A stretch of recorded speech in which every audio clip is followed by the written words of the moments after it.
যত বড় কঠিন রোগ হোক না কেন, যদি এই ছোট্ট দোয়াটা 7 বার পাঠ করতে পারেন, আল্লাহ পাক অবশ্যই তাকে পরিপূর্ণ সুস্থ করবে। যদি তার হায়াত থাকে, যদি তার হায়াত থাকে, মৃত্যুর সময় যদি না এসে থাকে, তাহলে আল্লাহ অবশ্যই এই দোয়ার বরকতে তাকে সুস্থ করবে। নবীজি সাল্লাল্লাহু আলাইহি ওয়াসাল্লাম নিজে যখন কোনো অসুস্থ ব্যক্তির খবর পেতেন, তিনি ছুটে চলে যেতেন এবং এই দোয়াটা পাঠ করতেন।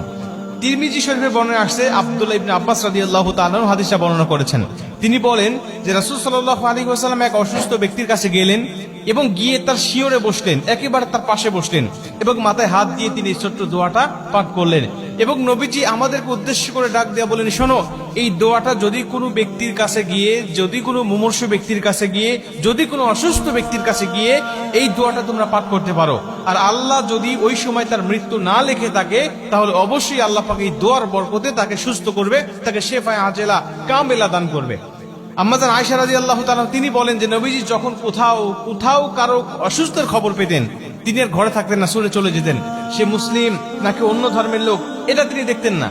নবীজি সেখানে গিয়ে, তার কাছে গিয়ে নবী সাল্লাল্লাহু আলাইহি ওয়াসাল্লাম তার খোঁজ খবর নিতেন এবং তিনি মুসলিম হলে তার কাছে গিয়ে নবীজি সাল্লাল্লাহু আলাইহি ওয়াসাল্লাম এই দোয়াগুলো পাঠ করতেন এবং আল্লাহ পাক তাকে সুস্থ করে দিতেন। এই দোয়াটা পাঠ করার বরকতে আল্লাহ পাক তাকে সুস্থ করে দিতেন। দোয়াটি হলো ছোট্ট দোয়া, আসআলুল্লাহাল আযীম রব্বাল আরশিল আযীম আইয়াশফিয়াক। এই ছোট্ট দোয়া, আসআলুল্লাহাল আযীম রব্বাল আরশিল আযীম আইয়াশফিয়াক, এই ছোট্ট দোয়াটা আপনারা মুখস্থ করে নেবেন। প্রয়োজনে যারা ইউটিউবে ফেসবুকে দেখবেন, তারা আপনারা বারবার এটা শুনে অথবা নিজের টাইম লাইনে শেয়ার করে এটা বারবার শুনবেন এবং এটা মুখস্থ করে রাখবেন এবং অন্য মানুষগুলোকে শোনার সুযোগ করে দিবেন। এই ছোট্ট দোয়াটা আপনি যে কোনো মুমূর্ষু ব্যক্তির কাছে গিয়ে আপনি দোয়াটা পাঠ করবেন।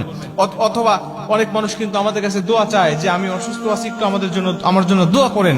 তখন আপনি দোয়াটা পাঠ করতে পারেন, আসআলুল্লাহাল আযীম রব্বাল আরশিল আযীম আইয়াশফিয়াক। এই ছোট্ট দোয়ার বরকতে আল্লাহ তাকেও সুস্থ করবে এবং আপনি যে রোগীর খোঁজ খবর নিতে গেলেন, এর বিনিময়ে আল্লাহ পাক আপনার জন্য কিছু ফেরেশতায় নিযুক্ত করে দিবে, শুধু আপনার মাগফিরাত কামনা করার জন্য।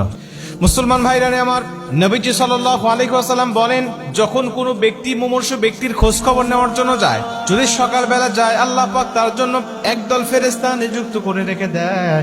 ওই ফেরেশতারা সন্ধ্যা পর্যন্ত তার জন্য মাগফিরাত কামনা করতে থাকে এবং ওই ব্যক্তি যদি সন্ধ্যার সময় তাকে দেখতে যায়, কোনো মুমূর্ষু ব্যক্তিকে দেখতে যায়, আল্লাহ পাক আরেকদল ফেরেশতা তার জন্য নিযুক্ত করে দেয়।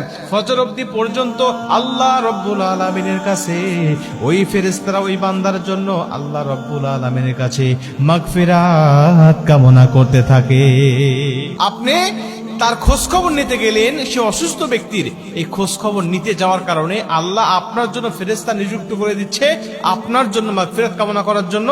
এবং যাকে দেখতে গিয়েছেন, আল্লাহ পাক তাকেও আপনার দোয়ার বরকতে তাকে পরিপূর্ণ সুস্থতা দান করতেছে।